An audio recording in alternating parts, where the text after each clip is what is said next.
Movie की शुरुआत में हमें आज से 12,000 साल पुराने समय को दिखाया जाता है, जहां हम देखते हैं कि एक आदिवासी कुछ चित्र बना रहा था, लेकिन तभी हम देखते हैं कि उसके पीछे से ज़ॉम्बी जैसा कोई क्रीचर आकर उसे मार डालता है। अब हम प्रेजेंट में आते हैं, जहां हम एक गाड़ी को देखते हैं जिसमें कुछ दोस्तों का एक ग्रुप होता है जो पुरानी चीजों को खोजकर उस पर रिसर्च किया करता था। अब वो सभी लोग एक पहाड़ी इलाके में जा रहे थे, जहां उन्हें पता चला था कि वहां के पत्थरों पर आज से 12,000 साल पुराने चित्र बने हुए हैं। ये लोग उन्हीं चित्रों के पास जा रहे हैं जिन चित्रों को उस आदिवासी ने बनाया था। अब वो लोग गाड़ी लेकर उस जगह पर पहुंच जाते हैं, लेकिन अब उन्हें आगे का रास्ता पैदल ही तय करना था और वो रास्ता गुफा से होकर जा रहा था। अब सभी लोग गाड़ी से उतरकर गुफा के अंदर चले जाते हैं और वो लोग गुफा के अंदर का नजारा देखकर बहुत हैरान होते हैं। लेकिन तभी उस ग्रुप के एक मेंबर एंजा को गुफा में बहुत डर लगने लगता है, जिसकी वजह से उसकी सांसें फूलने लग जाती है और एंजा एक पत्थर से जा टकराती है, जिस वजह से उसके हाथ से खून निकलकर जमीन पर गिरता है।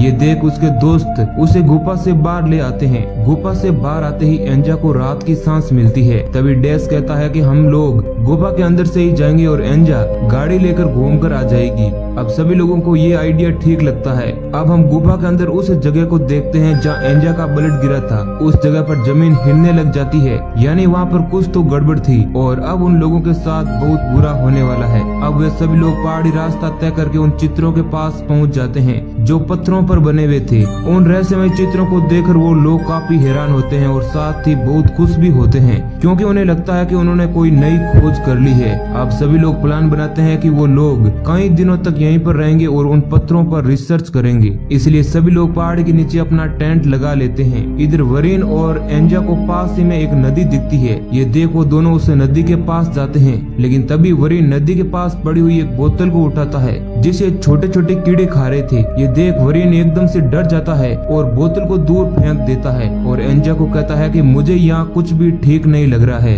अब सभी लोग उन पत्थरों के पास जाते हैं और उनकी जांच करना शुरू कर देते हैं, लेकिन वरीन और एंजा बहुत थक गए थे, इसलिए वो दोनों आराम करने के लिए वापस आ जाते हैं। पीछे डेस और क्रिस वहीं पर रुक जाते हैं और उन चित्रों की फोटो लेने लगते हैं। तभी अचानक क्रिस के हाथ पर कोई क्रीचर आकर काट लेता है और वहाँ से भाग जाता है। शाम के समय सभी लोग वापस टेंट के पास इकट्ठा होते हैं। इधर हम मेल को देखते हैं जो अपने शरीर का मेल उतारने के लिए नदी में नहाने चली जाती है। जब मेल नहाकर नदी से वापस निकलती है तो बाहर खड़ा उसका दोस्त सैंड देखता है कि मेल की पूरी बॉडी पर पानी के अंदर रहने वाले कीड़े चिपके हुए थे। अब सैंड ये देख डर जाता है और मेल को भी काफी दर्द होने लग गया था, इसलिए वो लोग बाकी के लोगों को आवाज देकर बुलाते हैं, जिसके बाद सभी लोग मिलकर मेल की बॉडी से उन कीड़ों को उतारकर दूर फेंक देते हैं और अब मेल आराम करने के लिए वापस टेंट के अंदर आ जाती है। थोड़ी ही देर बाद मेल की तबीयत बिगड़ जाती है और उसके मुंह से खून निकलने लगता है, लेकिन तभी एंजा नोटिस करती है कि मेल के मुंह से खून के साथ साथ अब उसके छोटे छोटे तीखे दांत भी निकलने लगे थे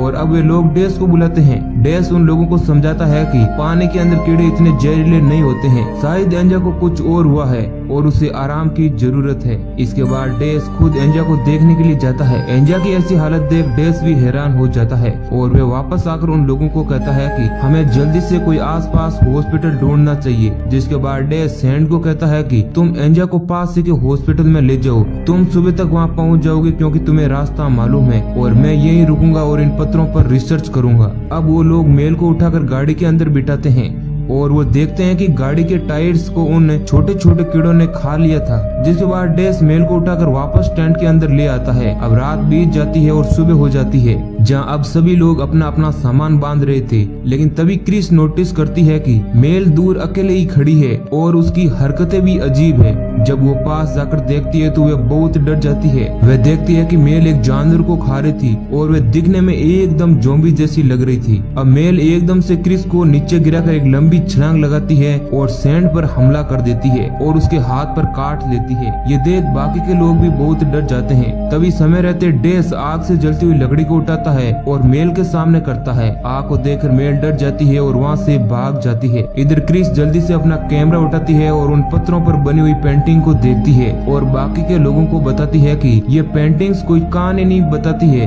बल्कि ये हमारे लिए चेतावनी है और हमें समय रहते यहाँ से जल्दी से निकल जाना चाहिए। दूसरी तरफ हमें जंगल में मेल को दिखाया जाता है जो जानवरों को मारकर उन्हें एक गुफा में ले जाकर फेंक रही थी। गुफा में जाते ही उन जानवरों की बॉडी अचानक से गायब हो जाती थी, यानी उस गुफा में कोई तो ऐसी चीज थी जो उन जानवरों को खा रही थी। इधर डेस और बाकी के लोग किसी भी हालत में मेल को पकड़ना चाहते थे क्योंकि अब वो बहुत ही खतरनाक हो गई थी। इसीलिए सभी लोग मिलकर एक प्लान बनाते हैं, जिसके बाद वो लोग पत्तों के नीचे एक जाल को बिछा देते हैं और डेस सैंड को कहता है कि तुम जाल के पास ही रहोगे और मैं पेड़ के ऊपर रहूंगा, और जैसे ही मेल तुम्हारे पास आएगी हम उसे जाल में फंसा लेंगे। और बाकी के लोगों का काम मेल को ढूंढकर उसे जाल तक लाना था। अब सभी लोगों के पास आग होती है ताकि वे अपने आप को मेल से बचा सकें। अब सभी लोग अपने काम पर लग जाते हैं। इधर हम एंजा को देखते हैं जिसके पास अब मेल आ जाती है और वे उस पर अटैक करने की कोशिश करती है, लेकिन एंजा के पास आग से जलती हुई लकड़ी होती है, इसलिए मेल डर रही थी।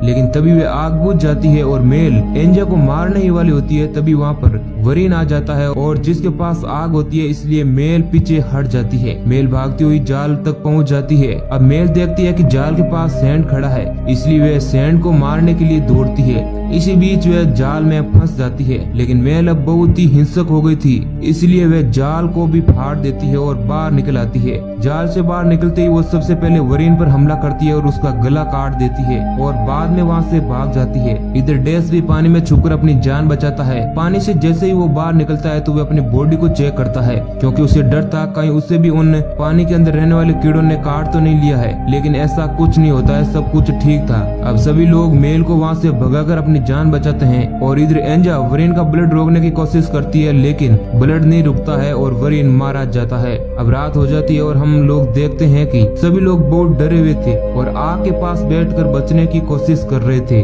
तभी थोड़े समय बाद वहाँ पर मेल आ जाती है और वो वरीन की बॉडी को खींचकर ले जाती है और उसकी बॉडी को गुफा के अंदर फेंक देती है। इधर पीछे हमें डेस को दिखाया जाता है जिसकी तबीयत अब बिगड़ रही थी। मतलब साफ था कि जब वह पानी के अंदर गया था तो उन कीड़ों ने उसे भी काट लिया था और अब वह मेल जैसा बन रहा था। ये देख सभी लोग डर गए थे क्योंकि अब उनकी मुश्किलें और बढ़ने वाली थी। तब सैंड कहता है कि हमें इसे मारना होगा, अगर हमने ऐसा नहीं किया तो ये मेल की तरह बन जाएगा और हम सबको मार डालेगा, इसलिए समय रहते हमें इसे खत्म करना होगा। अब यहाँ पर सभी लोग ये सोचने लग जाते हैं कि डेस को मारेगा कौन, क्योंकि कोई भी उसे मारना नहीं चाहता था। तब वे लोग एक गेम खेलने का प्लान बनाते हैं और कहते हैं कि जो भी इसमें हारेगा उसे डेस को मारना होगा। और अब इस गेम में एंजा हार जाती है। अब वो चाकू लेकर डेस को मारने की कोशिश करती है, लेकिन वो ऐसा नहीं कर पाती है, इसलिए एंजा पास पड़ा एक बड़ा सा पत्थर उठाती है और डेस के सिर पर दे मारती है। अब सभी लोग अपनी जान बचाने के लिए जंगल में आगे बढ़ते हैं, लेकिन सैंड के सामने मेल आ जाती है, जिस कारण सैंड अचानक घबरा जाता है और वे भाग भी नहीं पाता है और मेल उसे काट देती है। जिसके बाद अब मेल एंजा के पीछे पड़ जाती है और एंजा भागती हुई उस गुफा में चली जाती है। तब हम देखते हैं कि मेल उस गुफा में नहीं जा रही थी,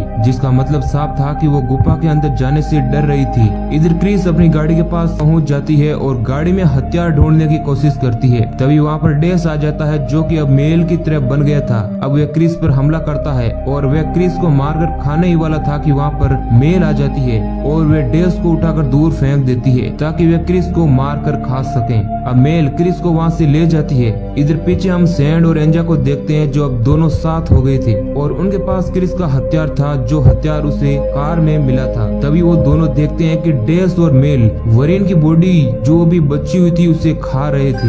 ये देख सैंड अपना आपा खो बैठता है और वह डेस से जाकर भिड़ जाता है और इधर एंजा भी किसी तरह मेल से अपनी जान बचा रही थी। इधर सैंड और डेस दोनों लड़ते लड़ते एक दूसरे को मार डालते हैं और एंजा भी अपनी जान बचाने के लिए वापस गुफा के अंदर चली जाती है, लेकिन मेल गुफा के अंदर नहीं आती है। गुफा के अंदर जाते ही एंजा क्रिस को देखती है जिसका पेट बहुत फूला हुआ था। एंजा बहुत डर जाती है, उसे समझ नहीं आ रहा था कि आखिर हो क्या रहा है, लेकिन वो ये बात तो समझ जाती है कि इस गुफा के अंदर उन दोनों के अलावा कोई और भी है। अब वहाँ पर एक अजीब सा क्रीचर जमीन से निकलता है और वे एंजा के हाथ पैरों को पकड़ देता है। इधर क्रिस का पेट भी बहुत फूल रहा था जिसे वो सहन नहीं कर पाती है और वे अपने पेट को चीर डालती है, जिसके अंदर से एक बहुत ही अजीब सा जीव निकलता है जिसको क्रिस तुरंत मार डालती है। और अब वे एंजा को भी बचाने की कोशिश करती है, लेकिन तभी वे बड़ा सा क्रीचर उसे पकड़कर मार डालता है, जिसके बाद वे क्रीचर एंजा की बॉडी पर अजीब तरह की हरकतें करने लग जाता है और एक समय बाद वो रुक जाता है। यह मौका देखकर एंजा पास में पड़ा चाकू उठाती है और उस पर हमला करती है और जैसे तैसे अपनी जान बचाकर उस गुफा से बाहर निकल आती है। अब वो क्रीचर गुफा से बाहर नहीं निकलता है, लेकिन मेल जो कि गुफा से बाहर खड़ी थी वह एंजा का ही इंतजार कर रही थी। वो उस पर हमला कर देती है और अब इस लड़ाई के दौरान एंजा मेल का सिर एक पत्थर से कुचल देती है और मेल खत्म हो जाती है और एंजा भी रात की सांस लेती है। मतलब जो ग्रुप उन पत्थरों पर रिसर्च करने आया था उनमें से केवल वह अकेली ही जिंदा बच पाती है और यहीं पर हमारी मूवी समाप्त हो जाती है। तो ये कहानी अगर आपको पसंद आई है तो वीडियो को लाइक कर चैनल को सब्सक्राइब कर लेना और हाँ, नोटिफिकेशन बेल को भी ऑल पर सिलेक्ट कर लेना। वीडियो को अंत तक देखने के लिए आपका बहुत बहुत शुक्रिया।